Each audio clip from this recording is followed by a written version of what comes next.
Hello friends, welcome to my channel. Friends, আজকের এই ভিডিওতে আমরা আলোচনা করব জিকের 25+ এমসিকিউ, যেগুলো তোমাদের আপকামিং যে কোনো এক্সামের জন্য খুবই গুরুত্বপূর্ণ। তো তোমরা অবশ্যই এই ভিডিওটি পুরো প্রথম থেকে শেষ পর্যন্ত দেখবে। তো চলো শুরু করা যাক আজকের ভিডিও। আজকের ভিডিওর ফার্স্ট কোশ্চেন, ভক্তি আন্দোলনের সূচনা কে করেছেন? তো সঠিক উত্তরটি হয়ে যাবে অপশন সি, শঙ্করাচার্য। এর সাথে সাথে মনে রাখবে তিনি অদ্বৈত বেদান্ত দর্শনের প্রবক্তা ছিলেন। ওকে, নেক্সট প্রশ্ন, কাকরি ষড়যন্ত্র মামলা বা কাকরি কাণ্ডটি কত সালে ঘটেছিল? তো এখানে সঠিক উত্তর কি হবে?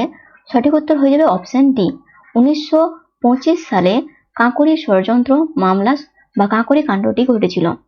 ওকে, এর সাথে সাথে মনে রাখবে এই কাকরি যে মামলা বা কাকরি আন্দোলন, এই ঘটনাটি 9ই আগস্ট 1925 সালে ঘটেছিল, 9ই আগস্ট। আর কাকরি নামক উত্তরপ্রদেশের কাকরি নামক স্থানে ঘটেছে। ওকে, পরের প্রশ্ন, কোন ধাতুটি রাসায়নিক শিল্পের অনুঘটক হিসেবে ব্যবহৃত হয়? 3 নম্বর প্রশ্ন, কোন ধাতুটি রাসায়নিক শিল্পে অনুঘটক হিসেবে ব্যবহৃত হয়? এখানে সঠিক উত্তর কি হবে? এখানে সঠিক উত্তর হয়ে যাবে প্ল্যাটিনাম। প্ল্যাটিনাম ধাতুটি রাসায়নিক শিল্পের অনুঘটক হিসেবে ব্যবহৃত হয়। এর পাশাপাশি মনে রাখবে এটি একটি অত্যন্ত মূল্যবান এবং ক্ষয়রোধী ধাতু। ওকে, পরের প্রশ্ন, 4 নম্বর প্রশ্ন, উদ্ভিদের জন্য কোন ধাতুর উপস্থিতি একান্তভাবে প্রয়োজনীয়? তো 4 নম্বর প্রশ্নের সঠিক উত্তরটি কি হবে? সঠিক উত্তর হয়ে যাবে অপশন ডি, ম্যাগনেসিয়াম। ম্যাগনেসিয়াম উদ্ভিদের জন্য একান্তভাবে প্রয়োজনীয়। ওকে, পরের প্রশ্ন, মোবাইল ফোনের ব্যাটারিতে সাধারণত কোন ধাতু ব্যবহার করা হয়? 5 নম্বর কোশ্চেনের অ্যান্সার কি হবে? মোবাইল ফোনের ব্যাটারিতে সাধারণত কোন ধাতু ব্যবহার হয়? এখানে সঠিক উত্তর হয়ে যাবে অপশন বি, লিথিয়াম। এই লিথিয়াম ধাতুটি মোবাইল ফোনের ব্যাটারিতে ব্যবহৃত হয়। লিথিয়াম আয়ন ব্যাটারি তার উচ্চ শক্তির ঘনত্বের জন্য পরিচিত। ওকে, পরের প্রশ্ন, থার্মাল পাওয়ার তাপবিদ্যুৎ কেন্দ্র, থার্মাল পাওয়ার প্ল্যান্টে তাপবিদ্যুৎ কেন্দ্র কোন ধাতুটি ব্যবহৃত হয়? তো 6 নম্বর কোশ্চেনের সঠিক উত্তর কি হবে? এখানে সঠিক উত্তরটি হয়ে যাবে অপশন বি, টাংস্টেন। টাংস্টেন উচ্চ গলনাঙ্কের জন্য পরিচিত, তোমরা মনে রাখবে। 7 নম্বর প্রশ্ন কি আছে? 7 নম্বর প্রশ্ন হচ্ছে, কোন ধাতু জলের সাথে বিস্ফোরক ভাবে বিক্রিয়া করে? তো জলের সাথে বিস্ফোরক ভাবে বিক্রিয়া করে কে? সঠিক উত্তরটি হয়ে যাবে অপশন সি, সোডিয়াম। এই সোডিয়াম জলের সাথে বিস্ফোরক ভাবে বিক্রিয়া করে। ওকে, এর সাথে কিছু এক্সট্রা পয়েন্ট মনে রাখবে। সোডিয়ামকে সাধারণত কেরোসিন তেলে ডুবিয়ে রাখা হয়। পরের প্রশ্ন, ভারতের সবচেয়ে বেশি উৎপাদিত শস্য কোনটি? ভারতের সবচেয়ে বেশি উৎপাদিত শস্য যদি বলা হয়, তো এখানে সঠিক উত্তর হয়ে যাবে অপশন ডি, ধান বা চাল। পশ্চিমবঙ্গ এবং উত্তরপ্রদেশ হলো প্রধান ধান উৎপাদনকারী রাজ্য, এটা তোমরা মনে রাখবে। পরের প্রশ্ন, 9 নম্বর প্রশ্ন, ভারতের সবচেয়ে বেশি বাজরা উৎপাদনকারী রাজ্য কোনটি? তো এখানে সঠিক উত্তরটি হয়ে যাবে অপশন ডি, রাজস্থান। এই রাজস্থান রাজ্যে সবচেয়ে বেশি বাজরা উৎপাদিত হয়। আর এর সাথে সাথে তোমরা মনে রাখবে বাজরাকে সাধারণত খাদ্যশস্যের রানী বলা হয়। পরের প্রশ্ন, 10 নম্বর প্রশ্ন, ভারতের সর্বাধিক গম উৎপাদনকারী রাজ্য কোনটি? তো ভারতের সর্বাধিক গম উৎপাদনকারী রাজ্য যদি বলা হয়, তো এখানে সঠিক উত্তর হয়ে যাবে অপশন সি, উত্তরপ্রদেশ। ভারতের গম হলো দ্বিতীয় সর্বাধিক উৎপাদিত শস্য, মনে রাখবে। 11 নম্বর প্রশ্ন, ভারতের মধ্যে কলা উৎপাদনে প্রথম স্থানাধিকার রাজ্য কোনটি? তো ভারতের মধ্যে কলা উৎপাদনকারী প্রথম স্থানাধিকার রাজ্য যদি বলা হয়, সেখানে সঠিক উত্তর হয়ে যাবে তামিলনাড়ু। এই তামিলনাড়ুতে সর্বাধিক কলা উৎপাদিত হয়। এটি দক্ষিণ ভারতের একটি গুরুত্বপূর্ণ অর্থকরী ফসল। 12 নম্বর প্রশ্ন, 12 নম্বর প্রশ্নে কি বলা হয়েছে, ভারতের কোন রাজ্যে সবচেয়ে বেশি বৃষ্টিপাত হয়? আসাম, মেঘালয়, মণিপুর, ত্রিপুরা। তো এখানে সঠিক উত্তরটি হয়ে যাবে মেঘালয়। মেঘালয় রাজ্যকে ভারতের সবচেয়ে বেশি বৃষ্টিপাত হয়, বা মেঘালয়ের মৌসিনরাম পৃথিবীর সবচেয়ে বেশি বৃষ্টিপাতের স্থান। পরের প্রশ্ন, বেদের সংহিতা কয়টি ভাগে বিভক্ত? বেদের সংহিতা কয়টি ভাগে বিভক্ত?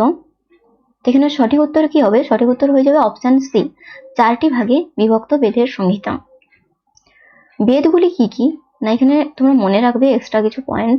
এই বেদগুলির 4টি যে ভাগ, একটা হচ্ছে ঋক, সাম, যজু এবং অথর্ববেদ। নেক্সট কোশ্চেন, আয়তনের দিক থেকে ভারতের তৃতীয় বৃহত্তম রাজ্য কোনটি?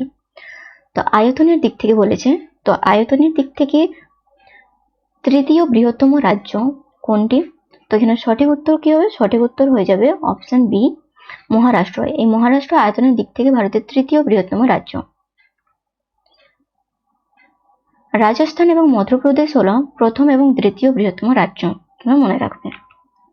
নেক্সট 15 নম্বর কোশ্চেন কি বলছে না, এখানে বিশ্বের কোন দেশের সবচেয়ে বেশি আয়কর ধার্য করা হয়? আয়কর ধার্য করা হয় মানে ইনকাম ট্যাক্স। ওকে, তো বিশ্বের কোন দেশে সবচেয়ে বেশি ইনকাম ট্যাক্স ধার্য করা হয়? এখানে সঠিক উত্তরটি হয়ে যাবে সুইডেনে। সুইডেনে সবচেয়ে বেশি ইনকাম ট্যাক্স ধার্য করা হয়।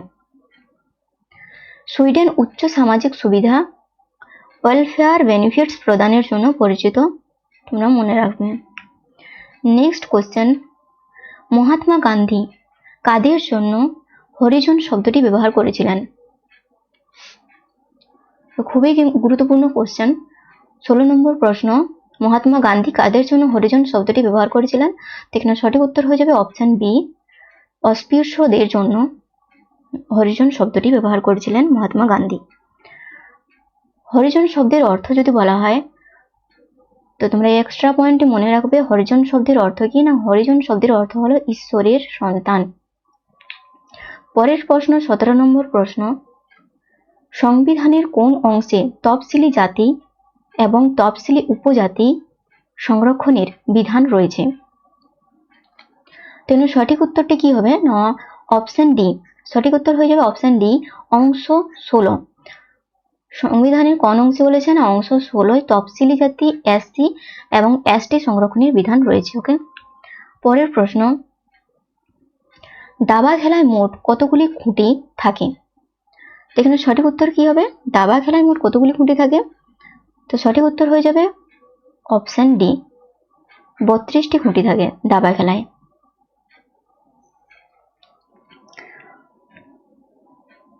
আর এর সাথে সাথে মনে রাখবে দাবা খেলার প্রতিটি খেলোয়াড়ের জন্য 16টি করে খুঁটি থাকে, 16টি করে খুঁটি থাকে।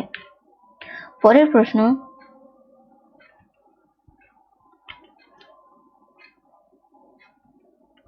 উনিশ নম্বর প্রশ্ন, ক্রিকেট ভারতের প্রথম টেস্ট দলের অধিনায়ক কে ছিলেন?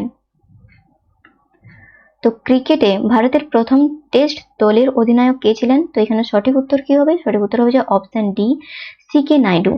এই সি.কে. নাইডু ভারতের প্রথম টেস্ট দলের অধিনায়ক ছিলেন। ওকে,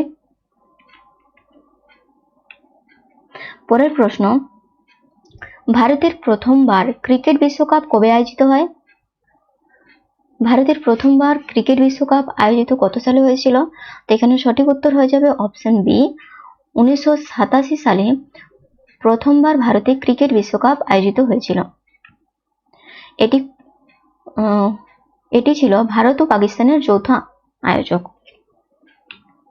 পরের প্রশ্ন, ক্রিকেট খেলায় কাকে দ্য ওয়াল অফ ব্যাটিং বলা হয়? দ্য ওয়াল অফ ব্যাটিং কাকে বলা হয় ক্রিকেট খেলায়? এখানে সঠিক উত্তর কি হবে? সঠিক উত্তর হয়ে যাবে অপশন ডি, রাহুল দ্রাবিড়। রাহুল দ্রাবিড়কে বলা হয় দ্য ওয়াল অফ ব্যাটিং। তিনি কে ছিলেন? তিনি ভারতীয় দলের একজন সফল অধিনায়ক বা কোচ ছিলেন। ওকে, পরের প্রশ্ন, আনন্দমঠ উপন্যাসের লেখক কে? তো আনন্দমঠ উপন্যাসের লেখক হয়ে যাবে, সঠিক উত্তর এখানে অপশন ডি। সঠিক উত্তরটি হয়ে যাবে অপশন ডি, বঙ্কিমচন্দ্র চট্টোপাধ্যায়। এই উপন্যাসে বঙ্কিমচন্দ্র চট্টোপাধ্যায়ের যে আনন্দমঠ উপন্যাস, এই উপন্যাসে ভারতের জাতীয় গান বন্দে মাতরম রয়েছে। নেক্সট পরের প্রশ্ন, ইন্ডিয়া উইন্স ফ্রিডম বইটির লেখক কে?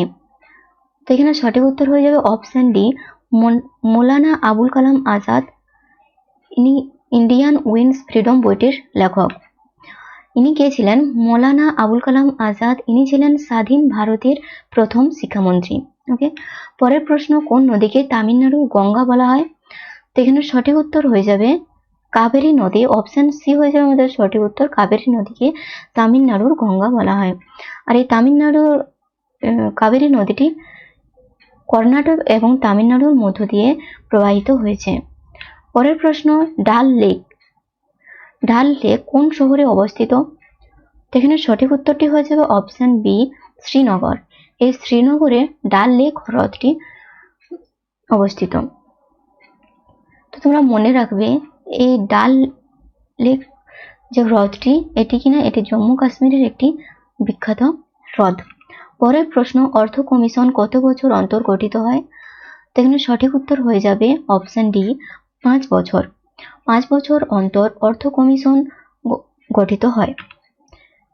আর যদি বলা হয় এটি কোন ধারা অনুযায়ী গঠিত হয়, তো এই অর্থ কমিশন এটি কিনা সংবিধানের 280 অনুযায়ী গঠিত হয়।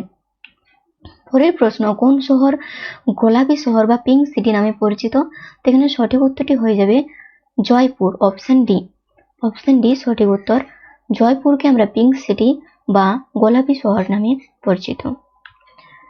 এর সাথে সাথে তোমরা মনে রাখবে মহারাজা সৌয়াই রাম সিং 1876 সালে ওয়েলসের যুবরাজকে স্বাগত জানাতে শহরটিকে গোলাপি রঙে রাঙিয়ে দিয়েছিলেন।